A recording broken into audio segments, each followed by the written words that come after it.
How about this? This morning, some big questions here into how well the TSA is actually guarding our nation's airports. There's this new report. It says agents are not properly telling the TSA when knives, when guns, when other weapons are just up and slipping past security. According to the Department of Homeland Security's Inspector General, only 42% of breaches are being reported. Let me say that again.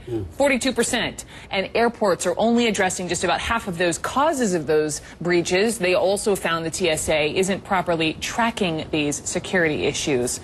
Congressman Mike Rogers, he is the chairman of the House Subcommittee on Transportation Security, will be holding a hearing to tackle this precise issue today. Congressman, good morning. Good morning.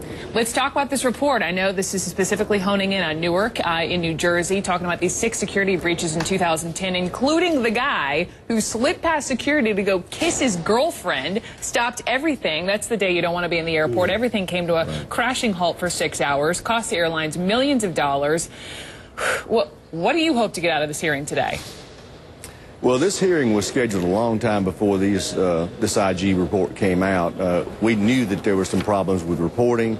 But that's what we're trying to find out is why these breaches were discovered by the local TSA but weren't reported to big TSA.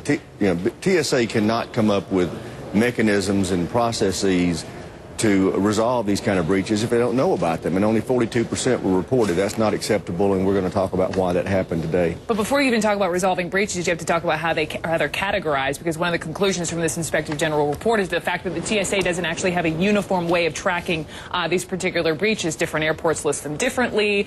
For example, one will consider a breach an improper bag handoff incident. Another calls it a sterile area access event, and it's so important to categorize them because you want to track trends, right?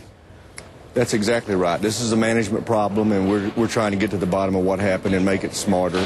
TSA's got to be a lot smarter, leaner, and tougher, and we want to help them get there, but we've got to have hearings like this to focus on the problems.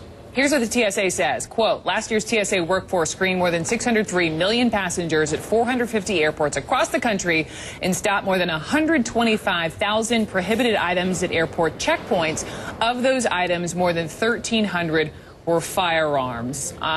Isn't that, though, still sort of all for naught if these breaches continue to happen? Makes me nervous, and I fly all the time. Well, yeah, TSA likes to talk about their successes, and I'm proud of their successes. I mean, the truth is we haven't had another successful attack in 10 years.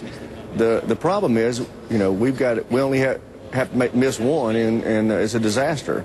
We want TSA to become smarter, leaner, and tougher. And that means we've got to get to the bottom of problems like this. When you've got 42% of breaches only being reported to the TSA, that's not acceptable. We need 100% reported so that we can come up with ways to make sure none of them are successful. Congressman, let me bring in Will Kane. Congressman, how you doing? What's odd about this story to me is that while we see these breaches, it's accompanied by the fact that the TSA is also being harangued for patting down and giving the full Monty search to seemingly everyone. We saw a story the other day where former Secretary of State Henry Kissinger was patted down. So it's like TSA is getting criticized on both sides of the spectrum. In your personal opinion, what kind of job is TSA doing? What kind of grade would you give the TSA? Overall, I think TSA's done an acceptable job, and I base that solely on the fact we have not had another successful attack in 10 years. That does not mean that we can't have one if we don't stay smarter and tougher. And we've got to be smart about this. The fact is that the bad guys, the terrorists, are way ahead of the curve in trying to find new and novel ways to get through. Unfortunately, pat-downs are a necessity. But the fact is, pat-downs aren't worth the trouble if we're not focusing on the ways that other people can get through as well. And that's what this hearing's all about, to find out about why these breaches are happening, and more importantly, why they're not being reported, because we can't deal with them if we don't know about them. You know, former TSA Director Kip Hawley, who was the second guy to ever run TSA, just has a new book called Permanent Emergency, and it's about the problems, the consistent problems with TSA. And I think a lot of Americans wonder when they're in the lines, these airport lines, whether TSA could actually prevent another 9/11 today with 40% of these breaches happening. Right, with al-Asiri, who we're talking about a lot recently out of Yemen, Al-Qaeda in the Arabian Peninsula, talking about body bombs, PETN, that's very difficult to detect. It's just another reason, and I'm sure the congressman would agree, that we all just need to be patient. There is a reason why they're searching us very scrupulously. But still, there are many issues, why the breaches are happening, categorizing the breaches, etc. You got a lot of work ahead of you, Congressman Rogers. We appreciate you for doing it. Thank you, sir. Glad to be with you. Still ahead this morning on